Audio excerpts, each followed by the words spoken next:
예, 오늘의 모닝 브리핑 시작하겠습니다. 애플이 미국에 1,000억 달러 추가로 투자한다라는 보도가 나오면서 5% 급등했고요. 이게 시장을 끌어올리는 결정적인 계기가 됐습니다. 그리고 일부 연준 위원들이 금리 인하를 언급하기 시작했거든요. 그래서 9월 인하는 거의 확정적이구나, 이런 분위기가 또 만들어지고 있습니다. 자, 우리 증시는 어제 이제 대형주보다 중소형주가 선전했는데, 이거는 정확하게 이야기하면 중소형주가 안 움직이다가 이제 조금씩 움직이기 시작하나 보다. 그러니까 이렇게 보는 게 좀 합리적일 것 같고요. 그리고 그렇지만 이제 관세 합의 이후에 관세 피해주로 분류가 되던 종목군들이 아직까지는 확실하게 움직이진 않고 있거든요. 그래서 이런 업종별로의 어떤 흐름, 이걸 또 자세히 살펴봐야 될 것 같습니다. 우선 이제 미증시는 뭐 다 올랐는데, 나스닥이 1.2% 올랐고요. 러셀 2000은 빠졌잖아요. 그래서 이렇게 보면 대형주들, 빅테크 중심으로 매수가 강하게 유입됐구나, 이런 점을 확인시켜 주는 거죠. 실제로 업종별로 보면 내려간 업종도 많았어요. 그러니까 11개 업종 중에서 5개 빠지고 6개 올랐으니까 하락한 업종 수도 만만치 않았거든요. 근데 이제 대형주들이 포함되어 있는 업종, 예를 들어서 뭐 테슬라가 포함이 되어 있거나 아니면 애플이 들어가 있거나, 그러니까 이런 업종이 강하게 올라가고, 이게 이제 전체적으로 지수를 끌어올리고, 나머지 종목군들은 좀 밀리고, 이렇게 좀 구분이 되는, 시장이 완전히 딱 반으로 구분되는 이제 그런 모습을 보였습니다. 뭐 이슈를 보면 우선 이제 애플이 미국 내 1,000억 달러 투자한다, 추가로. 그래서 이제 누적으로 보면 기존에 이제 5천억 달러 투자가 있었거든요. 그래서 누적으로 보면 총 6천억 달러가 되는 거예요. 그래서 기존 5천억 달러 플러스 이번에 1,000억 달러 확정돼 가지고 6천억 달러를 투자한다라는 보도가 나온 거죠. 그러니까 이렇게 되면서 이제 미국 내에서 아이폰을 만들 수 있는 기반을 만들겠다, 이렇게 되면 이제 관세 피할 수 있게 되는 거 아니냐, 이런 어떤 분석이 나오면서 애플이 이제 급등을 하는 그런 모습을 보였고요.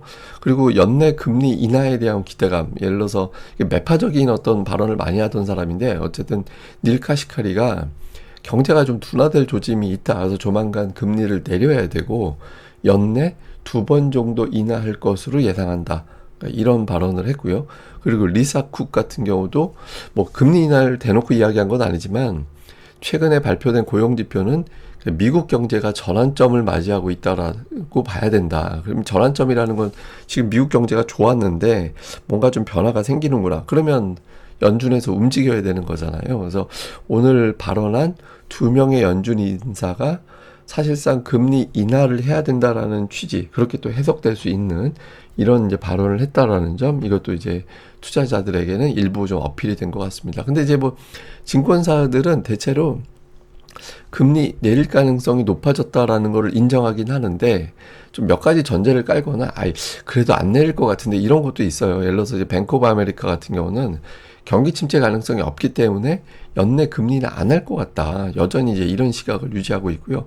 TD증권 같은 경우는 이제 9월에 인하한다라고 예상을 하고 있긴 하지만, 9월 이전에 발표될 데이터들이 워낙 많이 있기 때문에 그 중에서 한 개 이상의 지표가 연준에게 명분을 줘야 될 거다. 예를 들어서 뭐 고용 지표가 좀 안 좋게 나오거나, 아니면 소비 관련된 뭐 둔화되는 인플레이션 관련해서 인플레이션 지표가 좀 떨어지는 그런 어떤 지표의 변화를 보여줘야 연준이 움직일 거다, 그러니까 이런 이제 분석을 제기하기도 했습니다. 근데 어쨌든 고용에도 불구하고 증시가 버티고 있는 건, 골드만삭스 분석에 의하면 AI 성장을 더 주목하는 것 같다. 그래서 투자자들은 고용 둔화돼도 AI가 계속 성장하게 되면 미국 경제는 괜찮을 것 같아, 그러니까 이렇게 보고 쉽게 매도하지 않고 오히려 매수하고 있다, 이런 식의 어떤 분석을 제기하기도 했습니다. 그리고 JP모건이 오늘 뭐 좀 특이한 어떤 이야기를 하나 한 게 있는데, 그 트럼프가 만약에 임기가 끝난다 하더라도 자유무역으로 완전히 복귀되지는 않을 수도 있다.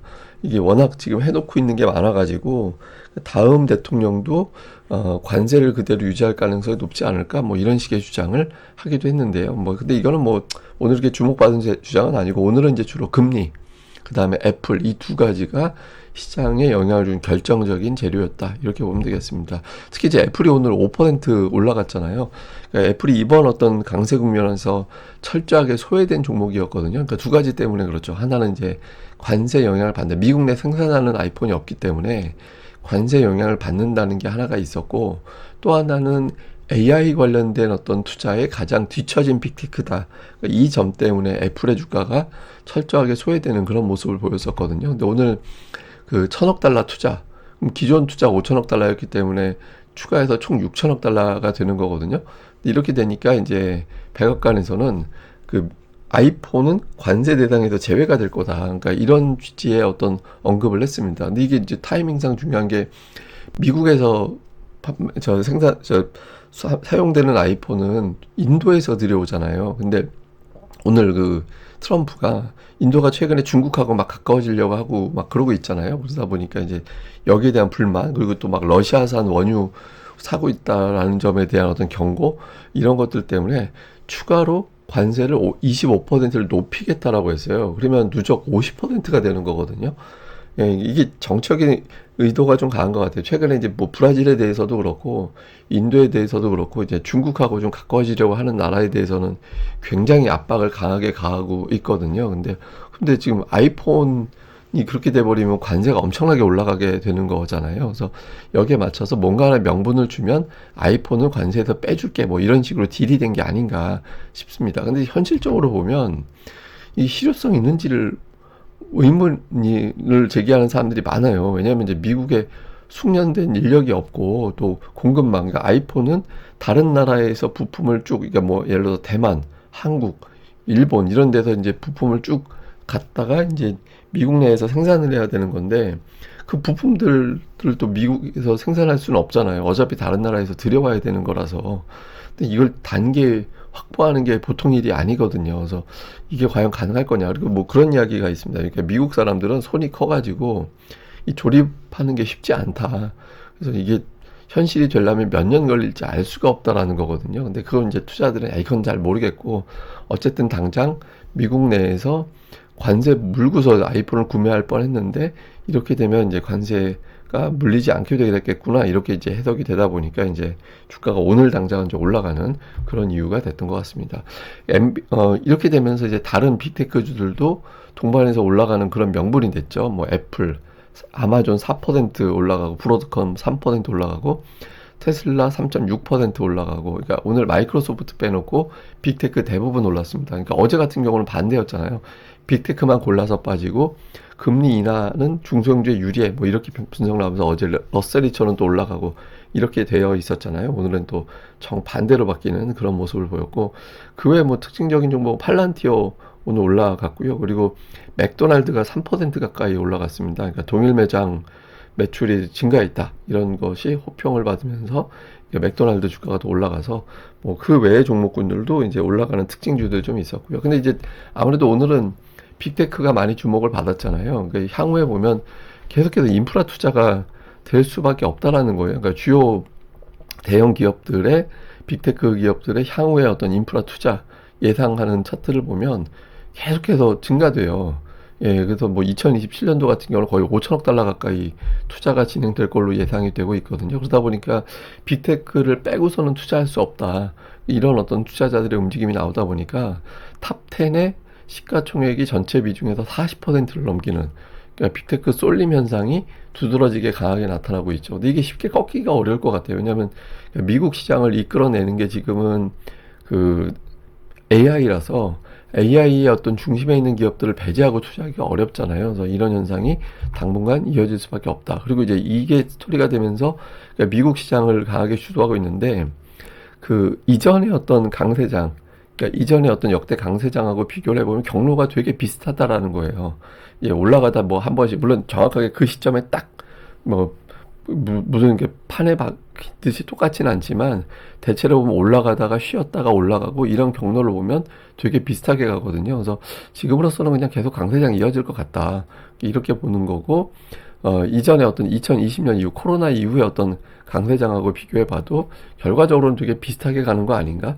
그러니까 올라갔다가 큰 조정 나오고 다시 올라가고 하여튼 이런 과정들이 되게 비슷하게 가고 있어서 중장기적으로 보면 더 올라갈 것 같다. 그러니까 이런 식의 어떤 분위기가 나오고 있는 것 같습니다. 그리고 이제 공매도 세력들이 철저하게 당하고 있다라는 점. 그러니까 그 러셀 3000 안에 있는 종목들 중에서 공매도가 강했던 종목군들, 상위 100위 안에 들어간 종목들이 지난 4월 8일 이후에, 그러니까 관세 부과돼서 폭락했던 그 이후에 66%가 올라갔습니다. 그렇게 돼서 다른 어떤 종목들 평균치보다 29%, 그게 이제 그 평균치가 29% 올랐는데 그거 거의 2배 이상 강했잖아요. 공매도가 아예 없는 종목군들은 이 사이에 14%밖에 못 올랐거든요. 그래서 공매도 쳤다가 호되게 당하고 있는 그런 어떤 장이 이번 장의 어떤 특징이구나라는 점도 다시 한번 보여주는 것 같습니다. 자, 우리 증시는 이제 박스권 안으로 복귀가 됐잖아요. 그러니까 정책 변수, 그러니까 세제 개편안 이슈로 강하게 이제 그것 때문에 실망감에 하락했던 거를 거의 다 복원을 해놨거든요. 근데 이게 이제 복원만 된 거지 원래 박스권 위로 올라가려고 시도했던 것까지는 아직 못 올라간 거예요. 기존에 이제 박스권 안으로만 들어온 거고. 그래서 이걸 다시 돌파하기 위해서는 뭔가 재료 그리고 주도주가 필요하죠. 그러니까 재료라는 거는 뭐 예를 들어서 정책적인 재료가 될 수도 있고 어떤 종목에 대한 어떤 재료가 될 수도 있는데 어쨌든 그런 것들이 지금으로서는 필요한 상황이거든요. 근데 이제 어제 특징적인 게 이제 어떤 게 있었냐면 그 기존에는 대형주가 움직여야 대형주 쪽으로 주로 쏠림이 나타났었잖아요. 그러니까 지수만 올라가고 종목들은 부진하고. 근데 어제 오전에도 그렇고 오후도 그렇고 이제 어떤 게 나타났냐면 저기서 이제 그 빨간색 선이 상승 종목 수고요. 파란색 선이 지수거든요. 그러니까 보통은 지수는 올라가도 종목들이 딸려가진 않았었어요. 최근 들어서는. 그러니까 대형주만 그냥 가는 장이었지. 근데 지수가 가면 중소형주도 딸려서 가는 그런 모습이 나타났거든요. 오전 같은 경우는 오히려 중소형주가 더 강하게 움직이는 그런 현상들이 나타났죠. 그래서 지금 이제 워낙 과매도 상태로 내려오다 보니까 투자자들이 이제 중소형주 쪽에도 관심을 갖기 시작한 겁니다. 다만 이게 매일 그러진 않을 것 같아요. 그러니까 지금 예탁금이 뭐 엄청나게 풍부하다 그런 건 아니라서 그러니까 이전보다 지수 올라갈 때 딸려서 올라가는 날이 좀 자주 많아진다 정도로 봐야 되는 거지. 뭐 중소형주가 완전히 주도하기 위해서는 예탁금이 들어와야 되거든요. 그러니까 그런 건 아닌데 어쨌든 이전보다는 중소형주가 상승 시도하는 날이 좀 늘어날 수 있다. 그러니까 이 정도로 보면 될 것 같습니다. 그리고 이제 코스닥 같은 경우는 아직까지 21선 복원은 안 됐지만 지난번 그 하락했을 때 그 세제 개편한 이후에 하락했던 거는 완전히 다 복원이 되어 있는 그런 상태거든요. 근데 여기서 이제 더 밀고 올라가기 위해서는 그러니까 뭔가 좀 주포, 다음에 주도주 이런 것들이 필요하죠. 그러니까 예를 들어서 이제 코스닥에서는 상단은 제약바이오, 그 다음이 2차 전지, 그 다음에 종목수로는 반도체, 뭐 이런 것들, 다음에 시가총액 그 다음에 상단에 있는 게 뭐 로봇이나 이제 엔터 이런 거잖아요. 그래서 적어도 2개 정도 되는 종목군들이 여기서 이제 21선 돌파시켜주고 안착까지 만들어주고 이런 그림을 만들어줘야 되는 타이밍입니다. 근데 이제 최근에 이제 주요 종목들 보면 두산 에너빌리티 같은 종목, 이제 원전, 조방원으로 불리우는 종목군들이 있잖아요. 그러니까 두산 에너빌리티도 그렇고 현대건설도 그렇고 이게 이제 원전 관련된 이슈로 움직이는 종목인데 이거는 잘 보면 지난번 정책 변수로 폭락했던 데보다 주가가 오히려 높아 있어요. 훨씬 더 올라가 있거든요. 그러니까 이게 지금 최근에 종목들이 이런 종목들이 강하다는 거 어떤 의미냐면 투자자들이 아직은 뭔가 불안한 게 남아있다라는 거예요. 그러니까 불안한 게 있을 때 우리가 상반기 시장을 돌이켜보면 관세 위협, 그 다음에 우리나라가 정치적으로 공백기였잖아요. 예, 그렇게 불안정한 상태에서 조방원이라든가 이런 것들이 강세를 보였거든요. 그러니까 투자자들이 불안할 때 찾아가는 종목들이에요. 그러니까 이런 것들이 강하다라는 건 투자자들이 아직은 조금 부담스러워하는 뭔가가 있다라고 불리우는 거죠. 근데 반면에 삼성전자 같은 종목은 못 가고 있잖아요. 삼성전자 주가는 지금 그때 세제 개편안으로 급락했을 때보다 주가가 낮아요. 오히려 지금 이게 지금 주가가 철저하게 지금 소외되고 있는 그런 상태가 나타나고 있거든요. 뭐 관세라든가 뭐 이런 것들에 대한 어떤 부담, 어제 같은 경우 뭐 우리나라 장중에 AMD 주가가 약했다라는 것도 보여져 있는 상태였기 때문에 그것도 반영하면서 오히려 내려가 있습니다. 그러니까 근데 삼성전자라든가 자동차주라든가 이런 수출주들이 치고 나가줘야 투자자들이 불안함을 제거했구나, 관세 합의 이후에 어떤 시장에 대한 자신감이 만들어졌구나, 이렇게 이제 평가될 수 있거든요. 그래서 기술적으로 보면 굳이 21선까지는 안 가도 될 것 같긴 합니다만 어쨌든 오늘이나 내일장 정도에서 삼성전자가 좀 움직이는 그런 흐름이 나와줘야 대기하고 있던 자금을 또 추가로 끌어들일 수 있어서 지금은 이제 못난이 종목군들의 어떤 회복력 이런 것들을 좀 주목을 해봐야 될 것 같습니다. 근데 이제 증시 자금을 보면 제가 이제 며칠 전에 이거 따로 설명드렸잖아요. 그러니까 막 예탁금이 3조 원이 불어났다. 그래서 뭐 증시에 뭉칫돈 들어왔다. 이거 믿으면 안 된다고. 원래 월말, 월초 이때 변화가 심한 거라서 이거는 이제 금방 며칠 지나가면 빠지는 돈이라고. 그러니까 빠졌잖아요. 예, 빠져 있는 그런 상태거든요. 근데 최근에 이제 뭐 제가 말씀드린 대로 개인 투자자들이 어쨌든 이제 매도했던 날이 더 많았기 때문에 그 예탁금 뭐 주식 통장, 그러니까 주식을 매수하기 위해서 이제 돈을 넣어놓는 주식 통장이라고 우리가 생각하면 되는데 이거보다 더 떨어지지는 않을 거예요. 예, 현재 67조 원 정도 왔다 갔다 하고 있는데 그러니까 이 상태에서 조금씩 늘어나면 늘어났지 줄지는 않을 것 같거든요. 그래서 그러니까 개인들이 중소형주 빠질 때마다 매수해서 어느 정도는 이제 좀 중소형주도 한 번씩 합류할 수 있는 자금은 돼서 기존의 대형주 이외에 좀 실적이 좀 똘똘하다고 분류되는 중소형주에 대해서도 이제는 좀 관심을 가져나갈 필요도 있다. 이렇게 보시면 될 것 같습니다. 자, 요약을 해보면 이제 큰 뉴스가 별로 없는 구간이긴 해요. 지금은 뭐 대단한 지표가 나오는 구간도 아니고 해서 그래서 지금은 이제 종목들 개인기 장세, 종목에 대한 어떤 영향력이 커지는 시기거든요. 그래서 어떤 메인 대장주의 등장이 필요하다. 그리고 이제 중소형주가 이제 움직이기 시작해서 이게 중소형주 앞으로 압도하진 않을 거예요. 근데 이제 어쨌든 선별적으로 이전보다는 자주 반등 시도가 나올 수 있어서 좀 체크를 해봐야 될 때고. 근데 좀 고민은 외국인들이 매수는 들어오긴 하는데 삼성전자 아직 안 사거든요. 삼성전자에 대한 매수가 들어오는지 여부.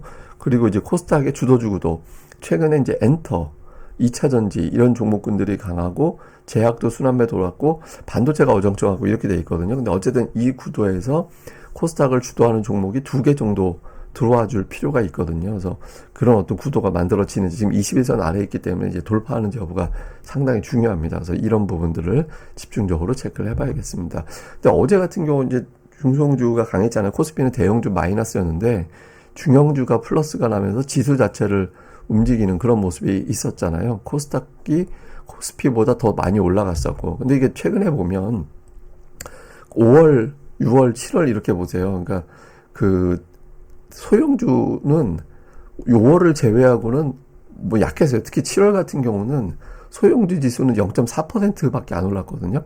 그러니까 7월에 대형주가 6% 올라가고 중형주가 4.5% 올라갔는데 소형주는 올라간 게 없었어요. 근데 그때 왜 그랬냐면 보시다시피 그 세법 개편안, 대주주 논란, 뭐 이렇게 양도세 기준 논란 이런 것들 때문에 소형주가 계속 흘러내렸거든요. 근데 이제 그게 결과적으로 50억으로 다시 복귀될 것 같다라는 분위기가 만들어지면서 소형주 쪽에 힘이 실리고, 예, 그리고 과매도 상태도 워낙 내려가 있다 보니까 소형주 쪽이 너무 많이 빠졌다 이런 인식들이 좀 있는 거거든요. 그래서 어느 정도는 좀 복원될 수 있는 그런 여건도 돼서 실적이 괜찮은 종목들에 대해서는 계속 좀 주목을 해볼 필요성은 있다. 그렇지만 예탁금 추이로 볼 때 완전히 소형주 장세를 완전히 컴백했다라기보다는 빠진 거 어느 정도 복귀할 수 있는 여건 정도 된다라는 점에서 선별적인 어떤 종목 선택이 필요할 것 같습니다. 예, 그럼 오늘 하루 잘 보내시고요. 저는 다음에 뵙겠습니다. 이 방송 구독하기와 좋아요, 예, 꼭 부탁드립니다. 감사합니다.